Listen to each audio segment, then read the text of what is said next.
Bonjour à tout le monde, bien-aimés. Nous sommes à notre troisième dimanche du mois de janvier, je crois. Parce que le premier, c'était un dimanche. Je crois le 8 était un dimanche. Le 15 aujourd'hui, nous sommes à notre troisième dimanche.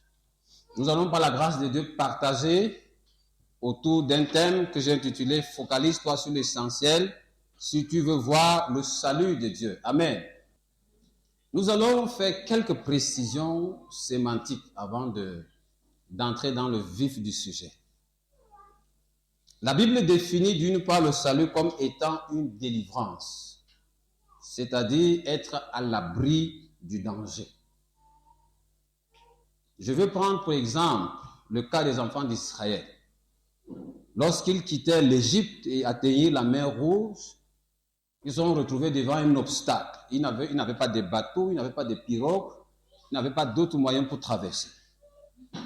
Mais Moïse leur dit, ne craignez rien, restez en place et regardez la délivrance que l'Éternel va vous accorder en ce jour. Exode 14, le verset 13. Ici, il s'agit de la délivrance physique que Dieu a manifesté en faveur des enfants d'Israël devant l'armée égyptienne. Aujourd'hui aussi, nous expérimentons cette délivrance au quotidien. Dieu a pris sur lui le soin de nous délivrer de nos ennemis, tant sur le plan physique que sur le plan spirituel. Dans le Nouveau Testament, le salut décrit essentiellement la formidable délivrance du péché, la mort éternelle. Romains 6, 23. C'est pour cette raison que l'on peut dire dans Hébreux 2, le chapitre 2, verset 3, qu'il s'agit d'un si grand salut. Alors, ces deux définitions expliquent bien le mot salut, mais n'exprime pas clairement, c'est-à-dire n'exprime pas de manière exhaustive le sens que nous voulons lui affecter dans notre contexte. Pour ce faire, je veux m'accorder avec la définition de Thomas d'Aquin, qui est d'ailleurs un théologien. Il dit ce qui suit. Quand un être humain atteint ce pourquoi il est fait, on dit qu'il est sauvé. Amen. Il dit, quand un être humain atteint ce pourquoi il est fait, on dit qu'il est sauvé. Par contre, quand il ne l'atteint pas, on dit qu'il est perdu. Alors, nous disons à la suite de Thomas d'Aquin que voir le salut de Dieu, comme nous l'avons intitulé ici, c'est précisément atteindre ce pourquoi nous avons été créés, c'est-à-dire partager la vie divine. Dieu veut nous associer pendant qu'il règne, comme nous l'avons chanté tout à l'heure. Dieu veut partager ce qu'il est avec nous. Alors, c'est la raison pour laquelle nous devons nous focaliser sur lui. Alors, je veux aussi m'atteler à donner le sens du mot essentiel, que nous avons aussi cité dans notre titre. Le mot essentiel renvoie à tout ce qui est indispensable pour que quelque chose puisse exister. Exemple, l'air est essentiel à la vie. S'il n'y a pas l'air, ici, nous allons tous nous étouffer, nous allons mourir. Alors, en tant qu'être humain, en tant que personne ayant été lavée par le sang de Jésus, ou bien même en tant qu'être humain simple à la base, nous devons notre existence à Dieu. C'est Dieu l'auteur de notre vie. C'est lui qui a eu le projet de te créer, de me créer, et c'est lui qui a pris sur lui le soin de nous protéger, de nous garder, de nous arracher du danger et de nous faire asseoir en ce lieu ce matin. Amen. Qui est d'accord avec moi que c'est Dieu qui a été à l'origine de sa vie? Je crois que tout le monde devrait être d'accord. Nous le sommes d'ailleurs. Amen. Alors, se focaliser sur l'essentiel pour nous, c'est quoi? C'est d'avoir Dieu comme le principal centre d'intérêt. Amen. Je dois avoir Dieu comme le principal centre d'intérêt.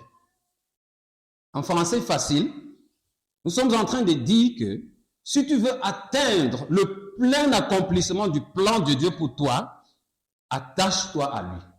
Amen. Attache-toi à lui. Fais de lui ton ami premier. Ou bien celui qui occupe ta pensée. Celui qui te préoccupe par-dessus toutes choses. Comme Noé à son époque, il n'a pas voulu se souiller avec les plaisirs du monde. Nous aussi, nous sommes environnés, comme la Bible, de beaucoup de témoins et aussi beaucoup de tentations, beaucoup de plaisirs autour de nous. Aujourd'hui, les uns et les autres ne veulent plus s'habiller, ne veulent plus se couvrir, ne veulent plus entendre la sainte doctrine, parce que la Bible avait déjà prédit que dans les derniers temps, des choses pareilles devraient arriver. Alors, l'objectif du message vise à pousser les chrétiens que nous sommes à mener une vie qui compte pour Dieu. Mener une vie qui compte pour Dieu. Je veux encore t'encourager à le dire, à redire ça à ton voisin. Vis une vie qui compte pour Dieu. Dis-lui ça. Dis-lui encore une deuxième fois. Une troisième fois. Quand ça fait 3 fois là, ça va faire un déclic. Ça va faire un déclic. C'est une sémence. Elle va rester dans ta tête. Elle va rester dans ton esprit. Que tu la rejettes maintenant, que tu l'acceptes, c'est une sémence. Un jour, tu vas te rappeler qu'on a prêché que je dois mener une vie qui compte pour Dieu. Ça signifie qu'il y a aussi des vies qui ne comptent pas aux yeux de Dieu. Certainement, ça compte dans l'autre camp. On est d'accord, non? Une vie qui ne compte pas pour Dieu, ça compte dans l'autre camp. Alors, une vie qui compte pour Dieu, c'est cette vie qui a du poids sur le plan spirituel. Cette vie pèse dans le règne spirituel. Elle pèse. Peut-être vous allez me dire comment est-ce que cette vie pèse. Est-ce qu'on a une unité de mesure pour peser, pour voir est-ce que si dans le monde spirituel cette vie pèse? Bien aimé, nos vies sont pesées sur la balance. Nos vies sont chaque jour pesées sur la balance. La balance de Dieu, bien sûr. Et même l'ennemi nous pèse aussi. Et il n'y a que des vies qui comptent pour Dieu, qui peuvent impacter et apporter des changements dans leur environnement. Tu sors d'une famille, pour que ta vie, toi seul, ta vie impacte ta famille, il faut que dans le monde spirituel, ta vie compte. Ta vie pèse. Si ta vie ne pèse pas, bien aimé, c'est toi qui seras influencé. Et négativement. Exemple de vie pesée dans la Bible. Daniel 5, verset 27. Tu as été pesé dans la balance, tu as été trouvé léger. Il s'agit de Belshazzar, fils de Nebuchadnezzar.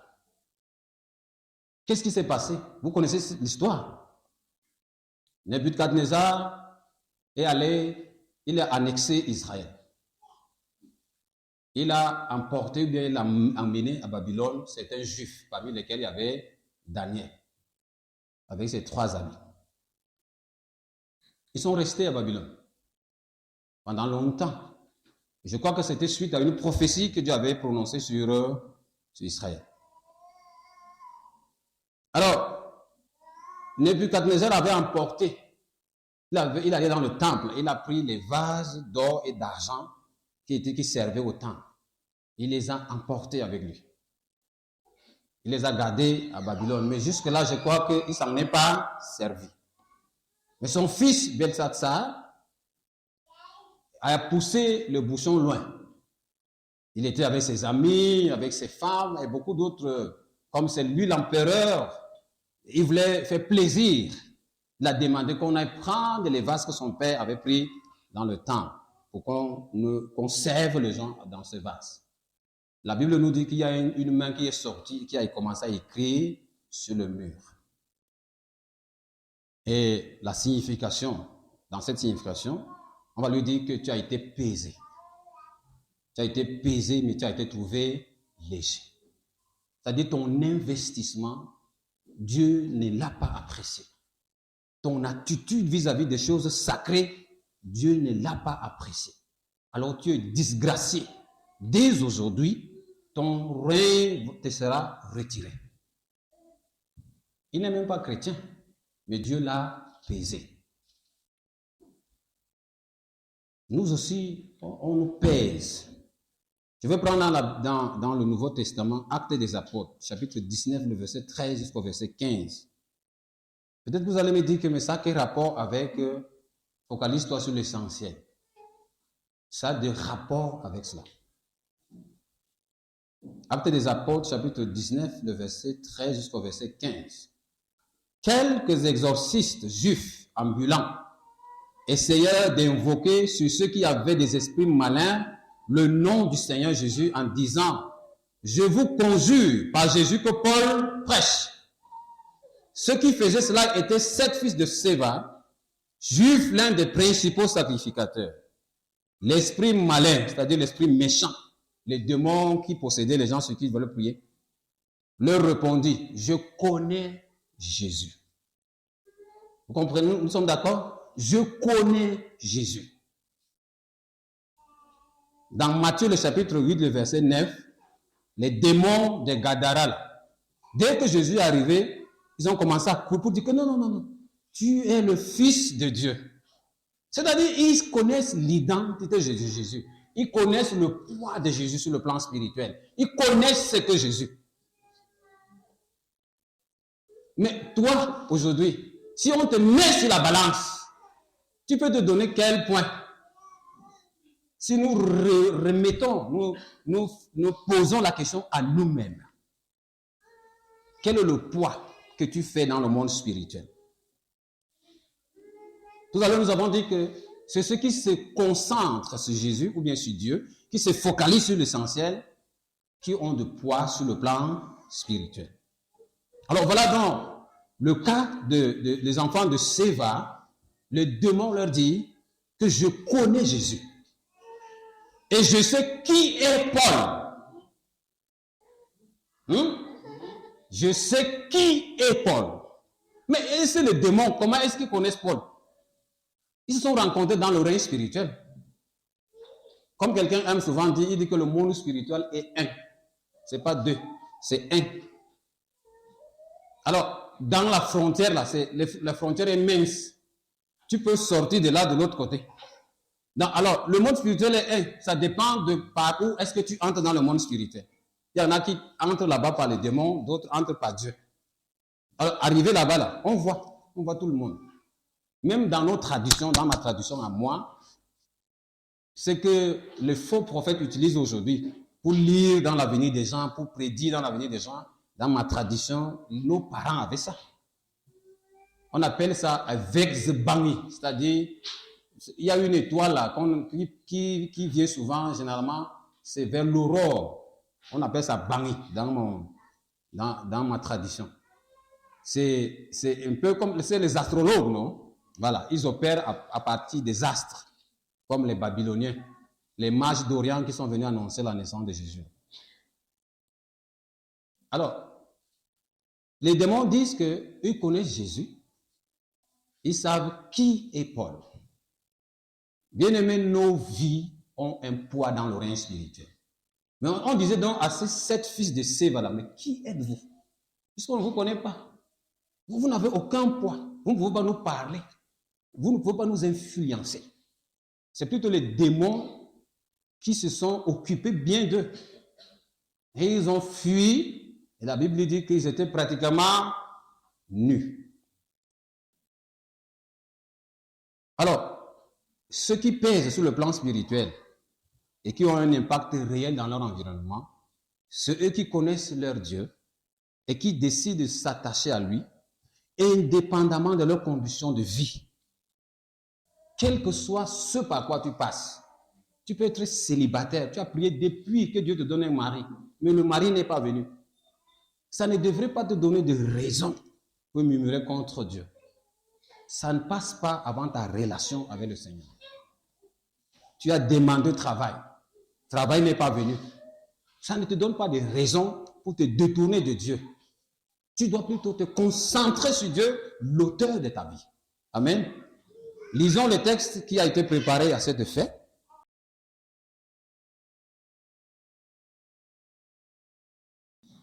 Et avant de continuer, je veux dire quelque chose à quelqu'un ce matin. Même ceux qui nous suivent sur Internet, c'est la même chose. Ça vaut la même chose pour eux.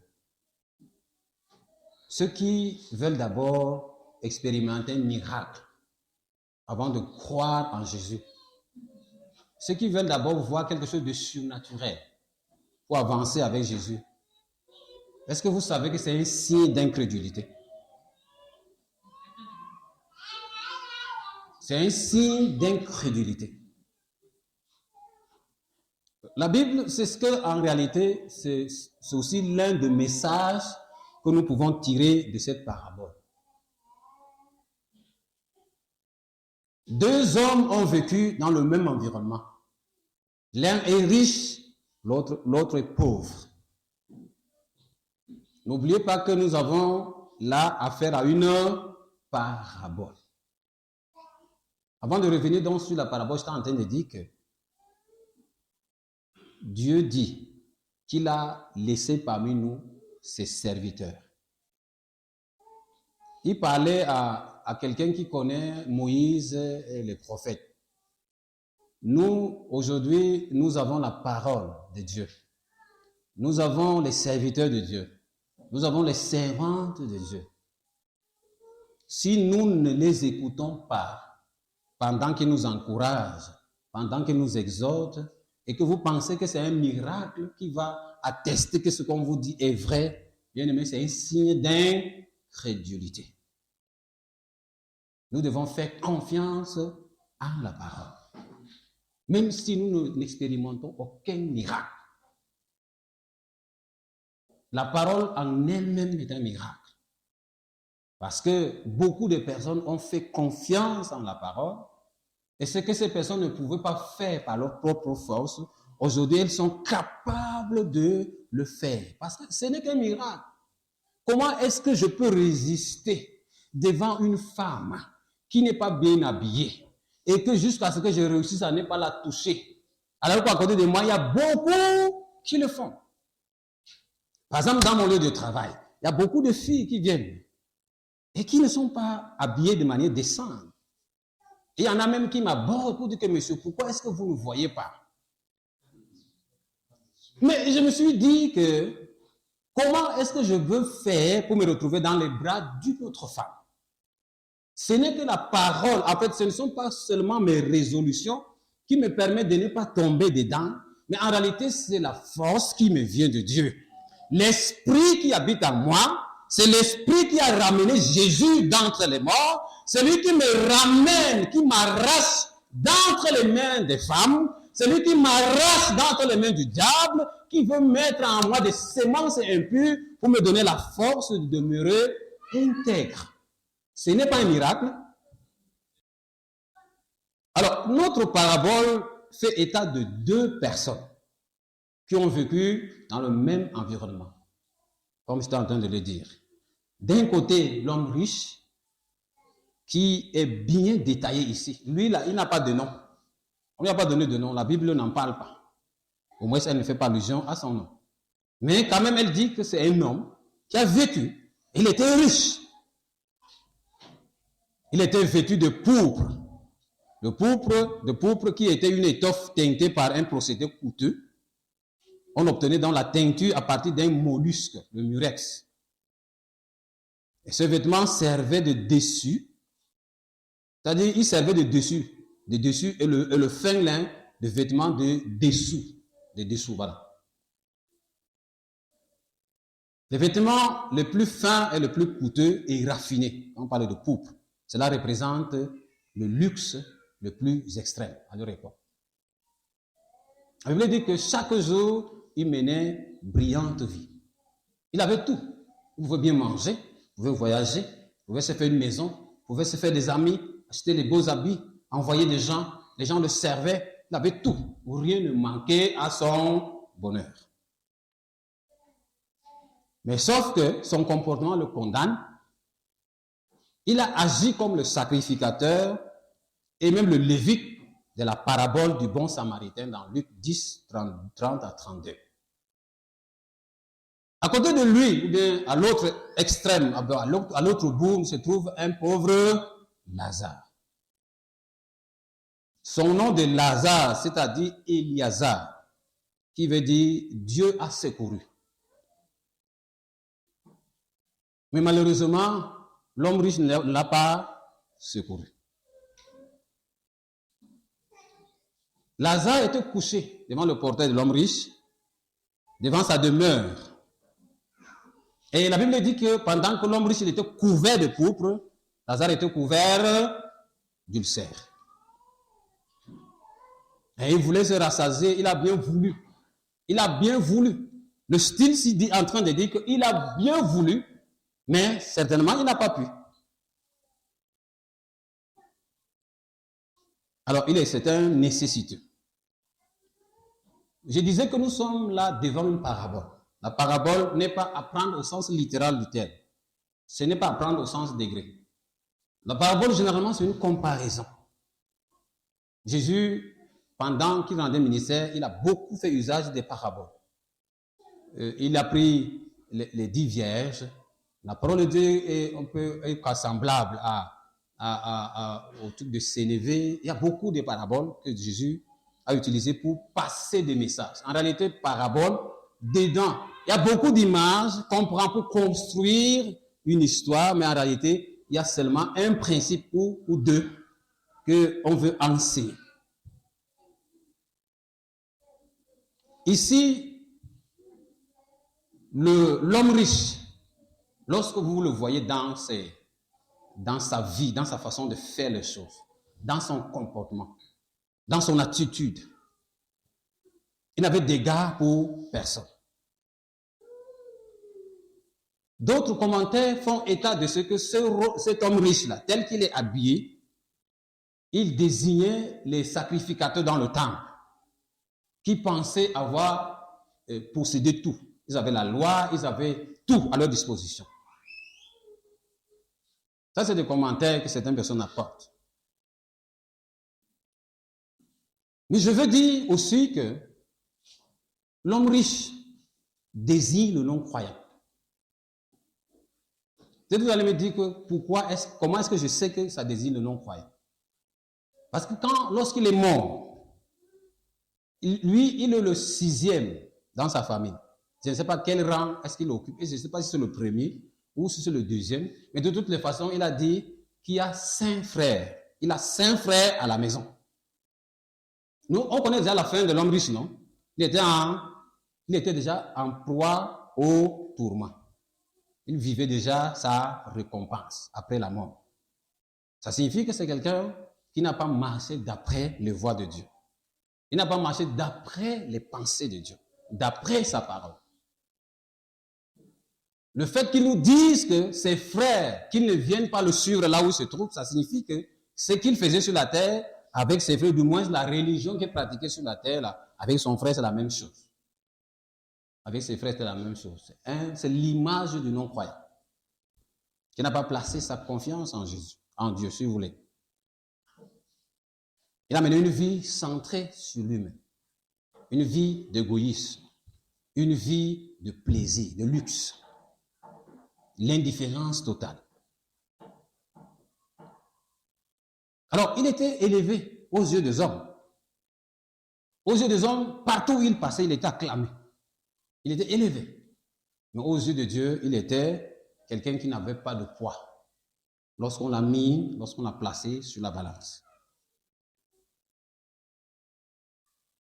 Alors, si l'homme riche, c'est l'image du non-croyant, et Lazare, lui, c'est qui? Je veux dire que Lazare, c'est l'image du croyant. Alors, avant de continuer, disons une chose. L'homme riche n'est pas allé en enfer à cause de ses richesses. Ça, tous nous le savons. Non, c'est pas à cause de ses richesses. Comme à une certaine époque, il y avait un évangile qui disait, qui laissait entendre que heureux le pauvre, quand ils hériteront le royaume des cieux. Non. Dieu n'a aucun problème avec le fait qu'on soit riche. Et il veut même qu'on soit riche pour porter son œuvre avec aisance. Mais la richesse aussi, c'est un appel. Amen. C'est aussi un appel. Il y a un appel dedans. Il y a des personnes qui ont eu la grâce de Dieu pour multiplier de l'argent. Moi, je suis pasteur. Si vous me demandez de faire multiplier l'argent, je ne pourrai pas. Alors, Lazare, c'est l'image du croyant. Alors, qu'est-ce que Dieu veut nous enseigner? Si Lazare est l'image du croyant, qu'est-ce que Jésus veut nous enseigner ce matin à travers cette parabole? Voilà, pour moi, voilà le modèle que le chrétien devrait copier dès aujourd'hui jusqu'à ce que Jésus revienne nous chercher. Regardez à la vie de Lazare. Regardez à ce qui a caractérisé la vie de Lazare. L'attitude de Lazare, sa façon de faire, sa façon d'endurer les souffrances. L'ulcère, ça renvoie aux souffrances que le chrétien devrait aussi endurer pendant qu'il est sur la surface de la terre. La Bible dit que nous aurons des tribulations. Ici-bas, nous aurons des tribulations. Mais restez tranquille parce que j'ai vaincu le monde. Alors, le premier élément que je veux partager avec vous, c'est que ne laisse jamais le monde définir ton identité. Amen. Comme Lazare, il n'a pas laissé l'homme riche définir son identité. Il est resté calme, malgré la souffrance, malgré la famine, malgré le fait qu'il était couvert d'ulcères. Il est resté figé, focalisé, focus sur l'essentiel. Sachant que la vie ne se limite pas à ce qu'il vit, la véritable vie commence le jour où il ferme ses yeux. Alors aujourd'hui, bien-aimés, nous ne devons pas laisser le monde. Nous ne devons pas laisser le monde définir notre identité. Notre identité ne se trouve pas dans le matériel. On est d'accord? Notre identité ne se trouve pas dans le matériel. Elle prend sa source dans le cœur de Dieu. Amen. Ton identité véritable, elle est née dans le cœur de Dieu. C'est pour ça qu'il a envoyé son Fils. C'est pour ça qu'il a envoyé son Fils. Jésus-Christ a souffert. Il a porté ton opprobre. Il a porté ta honte. Il a porté ta malédiction pour te donner sa place, sa position, pour te donner son statut, afin qu'aujourd'hui tu sois affranchi de toute forme de servitude. Amen. Alors aujourd'hui, ce qui m'a beaucoup plus écœuré, c'est qu'aujourd'hui, la société a réussi à réduire la valeur de l'homme au matériel. La société a réussi à réduire la valeur de l'homme au matériel. On dit d'un homme qu'il a réussi, c'est lorsque ce dernier a amassé beaucoup d'argent. Peu importe le moyen qu'il a utilisé pour l'avoir. On ne veut pas savoir par quel moyen est-ce que tu es passé pour avoir cet argent. Pour eux, ce que tu aies l'argent, que tu aies des voitures, que tu aies des maisons, que tu aies des relations haut placées. Bien aimé, celui qui a réussi dans la vie pour les hommes aujourd'hui, c'est quelqu'un qui a réussi à acheter les âmes à ses enfants.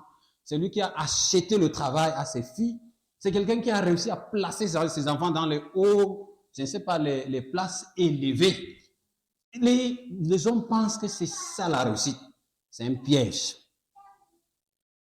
Et même beaucoup de chrétiens tombent dans ce piège.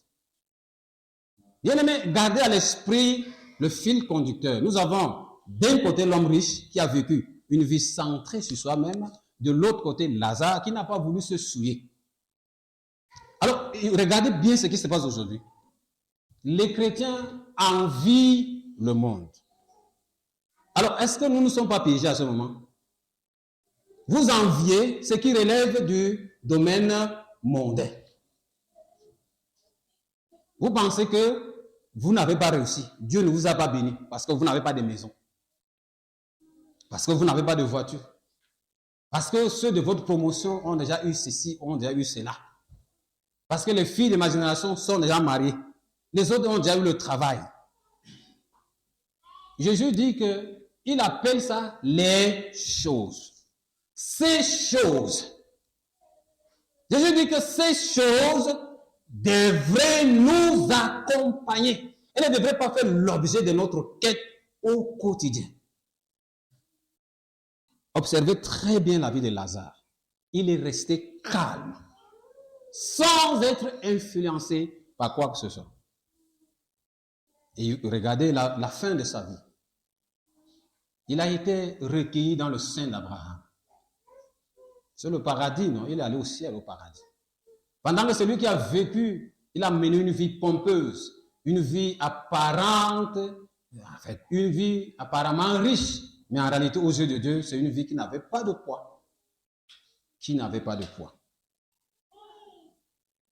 La véritable bénédiction pour moi, c'est lorsque vous recevez Jésus dans votre vie. Amen.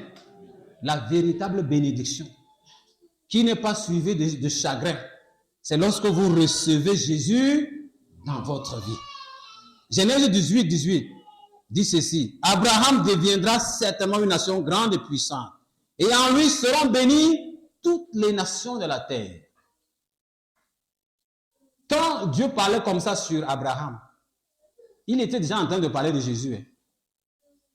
Il était déjà en train de parler de Jésus. C'était déjà une prophétie qui a été proclamée sur Abraham.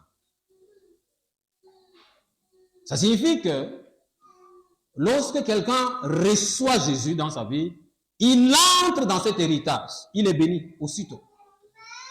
On ne parle pas de matériel forcément, bien aimé. Nous en avons besoin, certes. Nous avons besoin de l'argent. Tout à l'heure, comme je le disais, pour qu'on se déplace. Si on a avec la voiture, c'est plus aisé, non? Si on est dans notre maison et qu'on ne paye pas le loyer, c'est plus aisé, non? Mais c'est bien, c'est bien. Dieu n'est pas contre ça. Nous avons besoin aussi de chercher l'argent pour soutenir l'œuvre de Dieu, pour soutenir ceux qui sont malades, ainsi de suite, même les veuves, ceux qui sont nécessités, ceux qui sont en prison, les pasteurs, et tout. Et nous-mêmes, nous avons besoin de nous vêtir. Mais je dis tout simplement que ça ne devrait pas faire l'objet. Ça ne devrait pas occuper l'essentiel de notre vie. Ça ne devrait pas prendre la place de Dieu dans ta vie. Bien aimé, si aujourd'hui, tu réussis à être attiré par la vie de l'homme riche, sache qu'il y a quelque chose qui ne va pas dans ta vie. Sache que l'ennemi a réussi à s'aimer quelque chose dans ton cœur. Prie que cela soit ôté aussitôt. Parce que lorsque tu laisses là, ça va germer, ça va porter des fruits. Et tu risques d'être coincé quelque part. Tu risques de perdre ton influence à laquelle tu as été appelé. Tu es appelé, au travers de toi, des guérisons doivent être proclamées. Tu es un homme ou une femme mise à part pour Dieu. Ta bouche n'est plus là pour murmurer, pour calomnier, pour insulter. Ta bouche est là pour proclamer les merveilles de Dieu. Ta main n'est plus là pour se promener, pour toucher n'importe quoi. Elle est là pour être imposée sur les vies, pour recevoir la guérison, pour recevoir des grâces dans leur vie. Chacun de nous, si tu es croyant, bien aimer ton héritage, ou bien ce que tu dois faire, c'est de continuer à garder le regard sur la vie de Lazare. C'est un exemple à suivre. C'est même un modèle, j'ai envie de dire. Dans ce combat, bien aimé, le monde ne va jamais baisser les bras. Le monde va toujours proposer, nous miroiter les bling, bling, bling, bling, bling, pour nous dire que voici le succès, voici la réussite.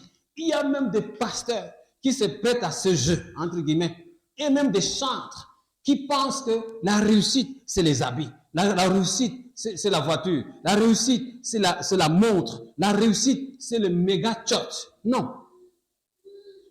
On n'a rien contre les méga church en termes de numérique.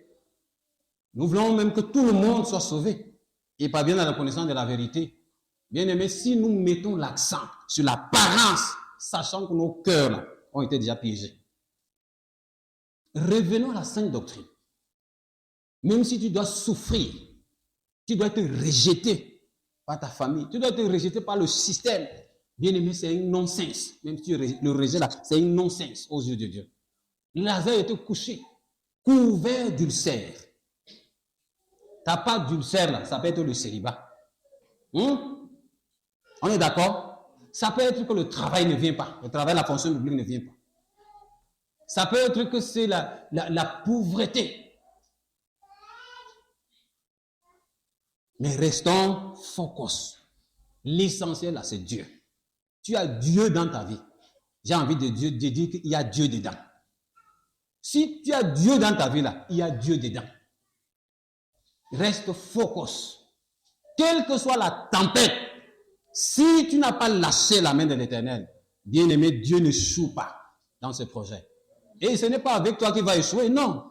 Il n'a pas échoué par le passé. Il ne va pas échouer aujourd'hui, ni demain. Le Dieu que nous servons est fidèle. Il te tiendra la main pendant la tempête. Dans le moment des maladies, il est avec toi. Pendant qu'il n'y a rien à la maison pour manger, il est avec toi. Pendant que tu souffres, il est avec toi. Il n'est ni derrière, il n'est ni devant, il est là où tu te trouves. Exactement à l'heure où tu te réveilles, il est là. Pendant que tu dors, il est là. Pendant que tu marches, il est là. Pendant que tu chantes, il est là. Pendant que tu souffres, il est là. Il est fidèle. C'est nous qui ne comprenons pas les voies de Dieu. On a tendance à être sensible à ce que la chair nous envoie comme signal, en mettant de côté la promesse de Dieu qui a dit « Je ne t'abandonnerai jamais et je ne te délaisserai jamais ». Bien-aimé, si l'ennemi a réussi à te déjouer ou à te voler un certain nombre de choses, c'est le moment de revenir. Rétablis ta relation avec le Seigneur. Focalise-toi sur l'essentiel. Le Seigneur t'a confié quoi comme tâche? Il y a des dons que le Seigneur nous a accordés, des talents que le Seigneur nous a accordés, des ministères auxquels nous avons été appelés. Focalisons-nous dessus. C'est là où Dieu se trouve. Si tu es appelé au don de libéralité, c'est là où Dieu se trouve. Ta part de Dieu là est dedans. Si tu es appelé au ministère des paroles, c'est là que Dieu est dedans. Concentre-toi sur la parole. Si tu es appelé au ministère d'assistance, concentre-toi là-bas. Le Seigneur est dedans. Amen. Que le Dieu des armées nous fortifie, nous tous. C'est le cri de mon cœur.